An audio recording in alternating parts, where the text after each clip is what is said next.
The January transfer window is finally closed, and boy, do I have some transfer sagas for you.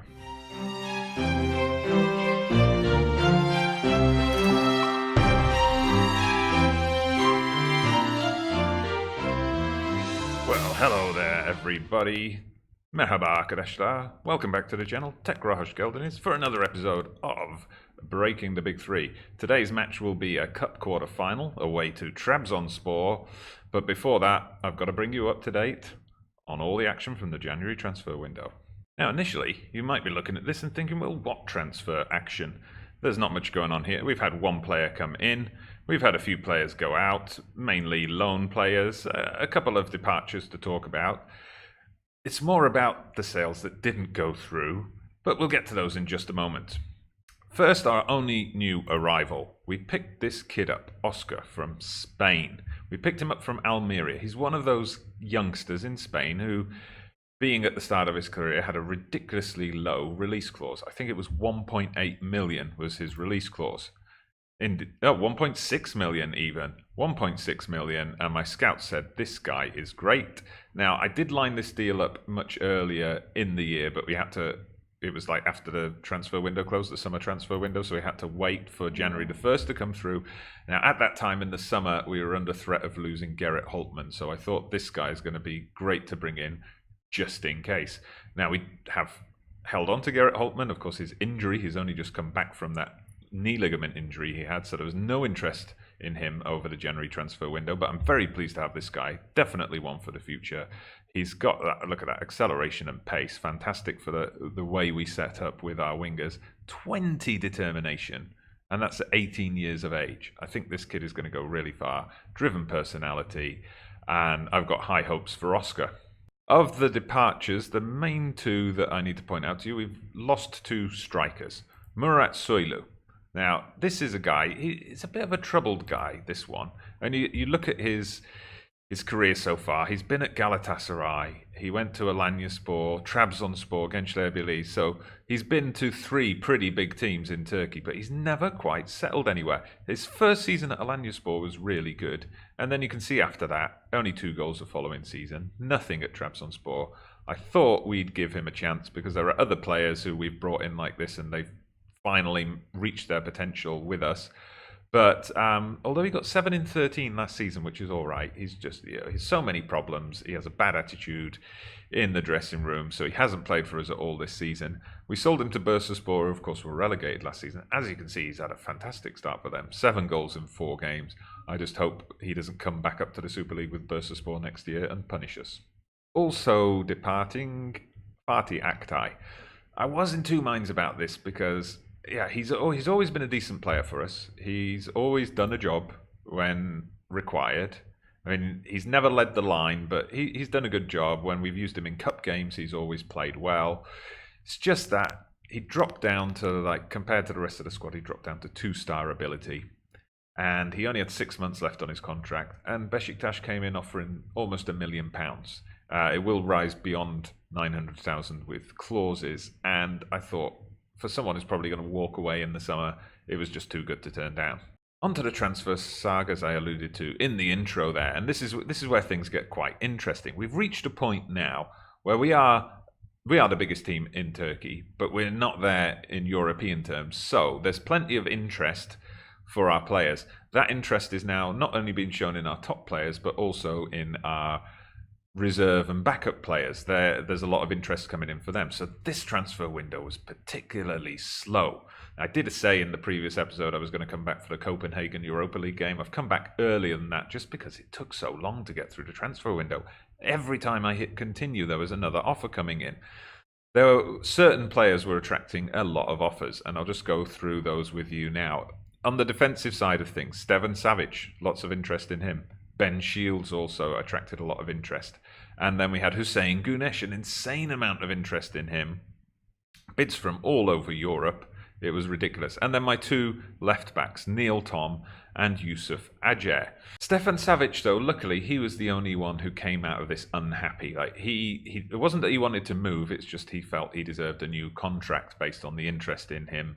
He hasn't been a first choice this season, so I told him he'd have to wait. He wasn't too happy about that, but he's just going to have to get used to it. Ben Shields, this is an interesting one. He hasn't been with us very long. He's still only 18. He's currently away with Australia at the Asian Cup. And unfortunately, Australia looks set to make the final, so he's going to be away for the entire tournament. But lots of interest for him. And if I bring that up here, you see at the moment it's only Stoke whose interest remains. But it was a lot of Premier League teams and a lot of Serie A and Bundesliga teams who were interested in him. So I always take that as a good sign when you get those kind of top level clubs from the top leagues in Europe who are interested in a player. That's always a good sign of their potential, I think.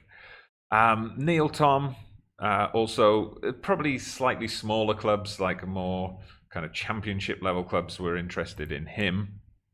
But, we refused all the bids. That was no problem. Hussein Gunesh, I don't know what it is about this guy. I think it's his versatility, the fact that he can play anywhere across defence, but so much interest in him. I mean, for us, he's definitely a backup player. He's not a main starter. He has been getting a lot of right-back starts this season, but I think it's just that versatility. So many clubs, like mid-table and relegation battlers in like the Bundesliga, in the Premier League, in Ligue 1, they're all after him. But luckily, he did not want to go. Yusuf Hadja got a lot of interest from Turkish clubs, but again, he wasn't interested in moving on at this point.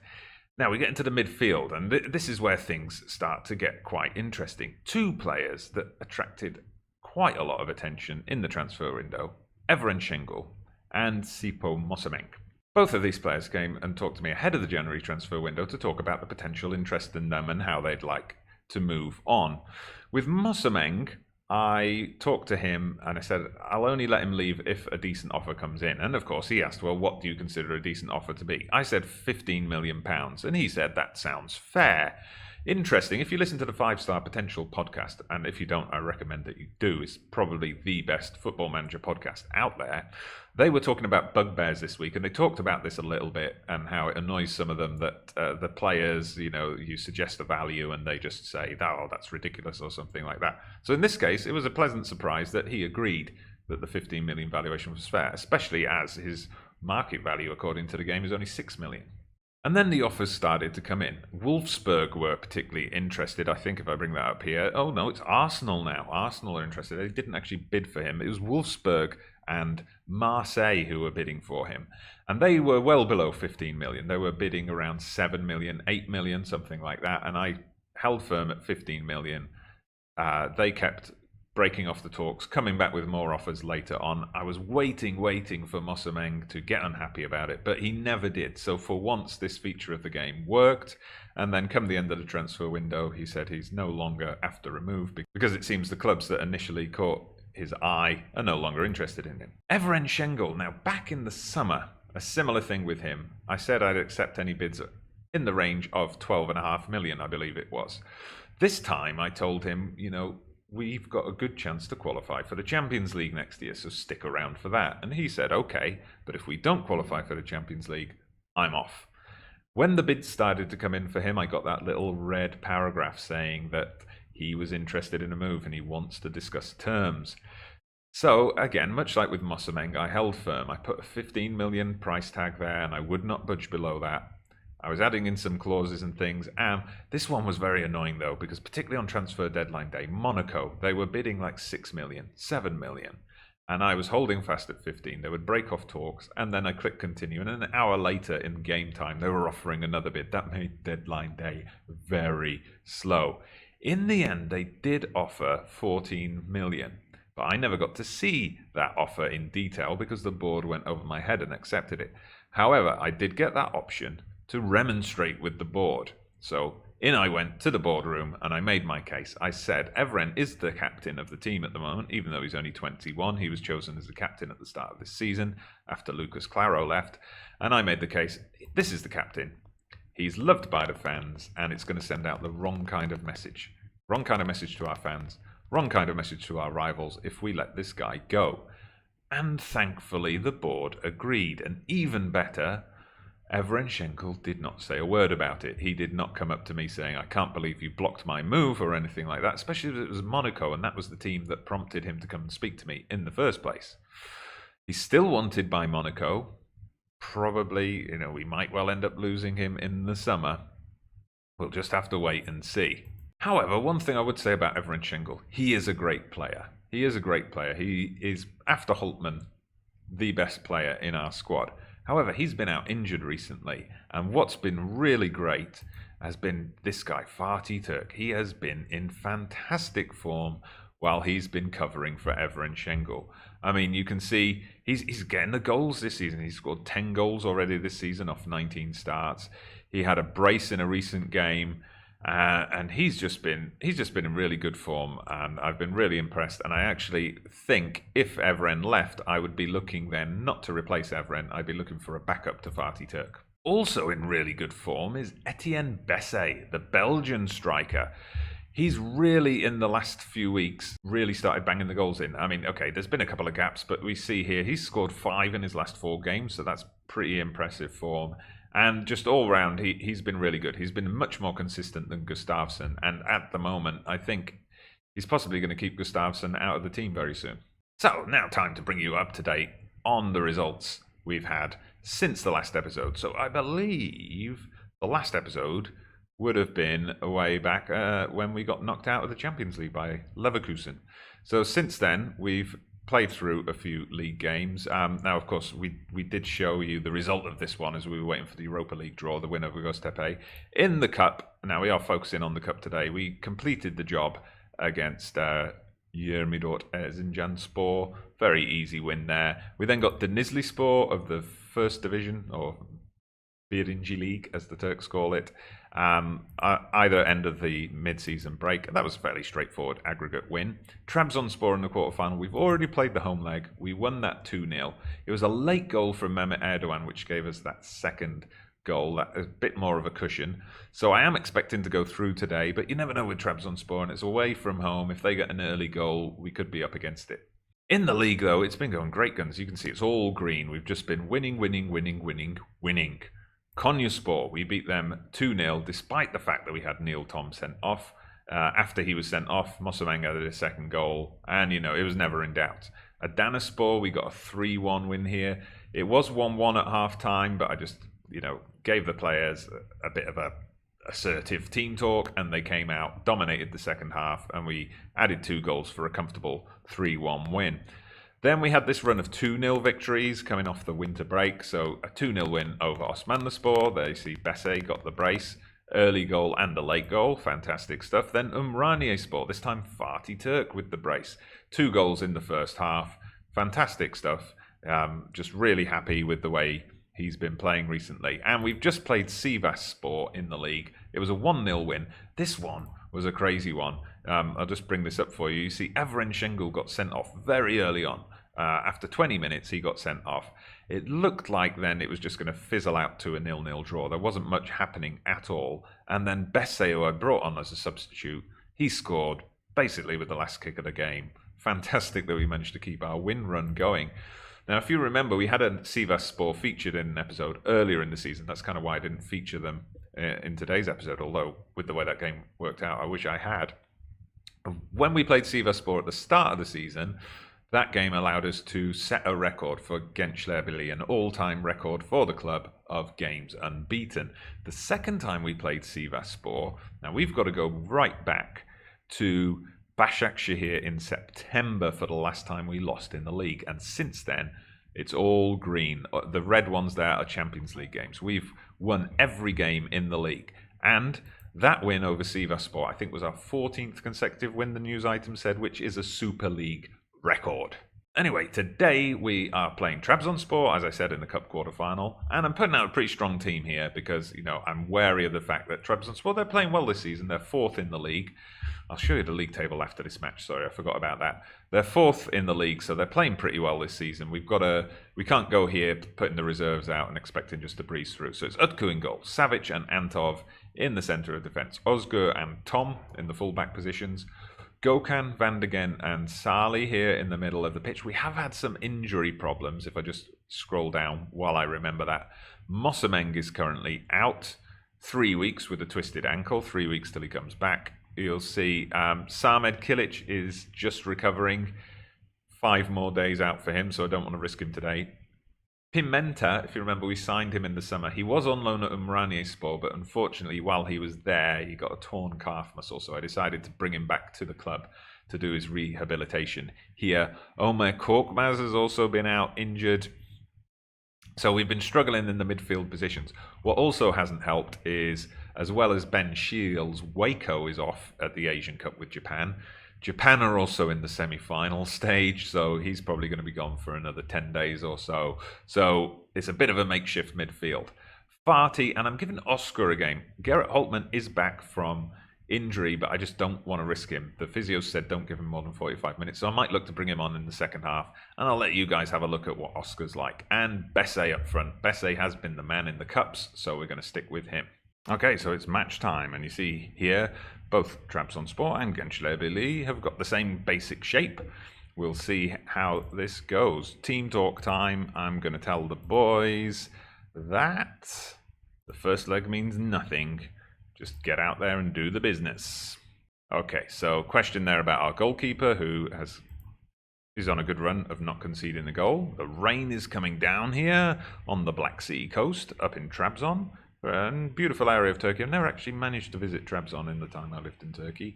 Definitely one day when I go back in the future, that eastern part of the Black Sea is on my list of places to visit. Okay, so nothing much going on so far. We're kind of halfway through the first half, and we only got that kickoff highlight. So I'm going to encourage the team to just, do something for us here. And it's a Trabzonspor corner, and oh dearie me, Trabzonspor have scored off the corner. Okay, that puts the pressure on now. They will be after that second goal, but hopefully that means they're going to leave more space at the back for us to exploit. We'll see how that works out. Okay, nothing much going on so far. I'm probably going to have to shout at the boys at half-time. We're just not really creating much. We've only had 3 shots, 2 on target to their 6 shots. They haven't been hitting the target very much, but got to half-time and not a single attacking play deemed worthy of a highlight from us. So we are definitely going to say that we are not happy with that performance. Everybody looks fired up. Anyone performing particularly badly? I mean, Oscar, after I bigged him up, is not having a particularly great game. And Gökhan Gül, yeah, he's been pushed back into that defensive midfielder role. He's not having a great time either. But no need to hit the panic button yet. We'll see how the first 10 to 15 minutes of this half go, and then we'll maybe think about making some changes if we need to. But Trabzonspor coming through very quick there with an attack. But have we coped with it? Yes, we have. Okay, we survive, and it's a throw-in for us. Tom takes it into Van de Gen. Van de Gen gets dispossessed far too easily, does not try to win the ball back. That's quite disappointing, and now they've got space. Bilal is coming in, and oh dearie me, they've equalised, they've levelled it. Ooh, this is all going wrong today, and it's very early in the second half. We're going to demand more from this team. Come on, you've got to do something here, boys. And we're going to... Okay, maybe we can get a goal here. Antov, yes, Antov. Perfect response. That's what we were looking for. Antov, the big centre-back, comes up. Didn't have to use his head, though. Got to kind of stroke that one in along the ground. It's kind of volley, isn't it? A low volley. Nice play from Antov, the Bulgarian there. Okay, so we're back in the lead on aggregate. Okay, we just got to watch out. We've got to tell them to concentrate now. Make sure we do not let Trabzonspor score again. Of course, now we've got an away goal, so that kind of firmly puts us in pole position. Besse's looking nervous. Again, a player I've bigged up who is just not performing. And I'm going to bring Holtman on. Let's get him back up to match sharpness and see what he can do in terms of terrorizing their right back. Okay, still can't make a shout. Now I can. Tell him to concentrate again. Okay, and here we go. Farty's going to whip in another free kick. And Salih just over the bar with the header there. Trabzonspor have not created anything since their second goal. Not that we've seen anyway. We're going to leave one substitution for late. Bit of a time waster. But here we go. Holtman's got the ball. Let's see. Has he still got the magic touch? Yes, he knocks it through to Salih. And Farty at the back post, or near post as we're looking at it. Simple tap in for him. From a bit of a tight angle, but still a tap in, and that draws us level on the night, puts us firmly in control in aggregate, and that's that. I think we're through to the semi-finals. So yeah, Salih, beautiful ball there. Farty just about gets there in time. Great stuff. Okay, definitely telling them to concentrate again after that.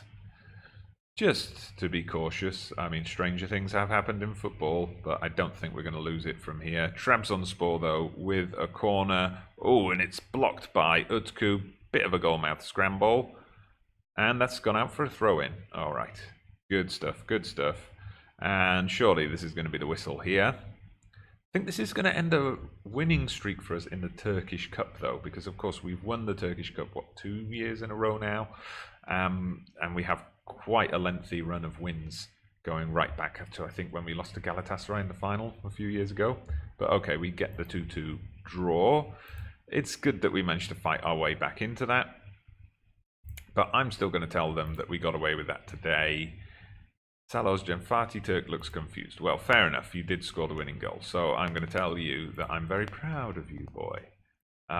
Salos Jan, yeah, that was a nice assist. So you were very good. Nothing specific noted.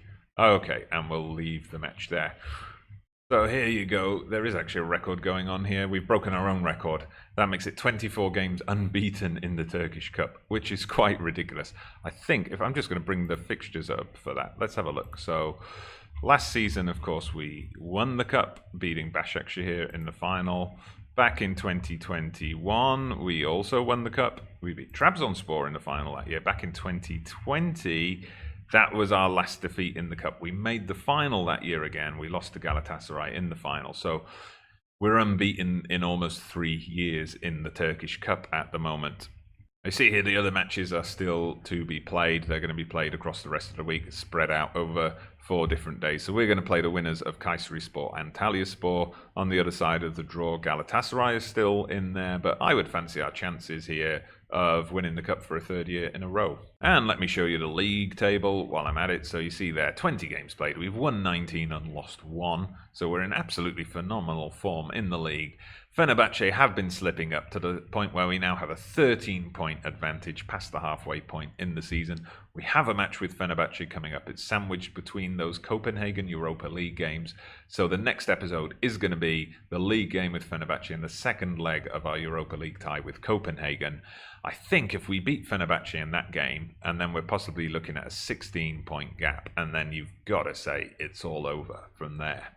But I am going to wrap up the episode there today. It was an extended talk part at the beginning, just going through the ins and outs of the transfer window. But that's something I was interested in, especially considering the 5-star potential podcast topic this week about bugbears in the game. It was nice to see that in the majority of those cases, there wasn't anything frustrating this time about the transfers and the promises to players, that they remembered the promises and they interpreted the promises in the same way that they were intended. So that was good. I hope that offered you maybe some insight into how I've been dealing with these transfer windows and so on. But yeah, that's it for today. So please hit that like button on this video, subscribe to the channel if you haven't done so already. And we've just passed 200 subscribers. I forgot to mention that. That happened today, actually. Thank you to everyone who subscribed, all 202 of you, I think it is at the moment. Thank you very much. Let's keep this channel going onwards and upwards. But for now, I'm Dodgy Gamer, and I'll see you again soon.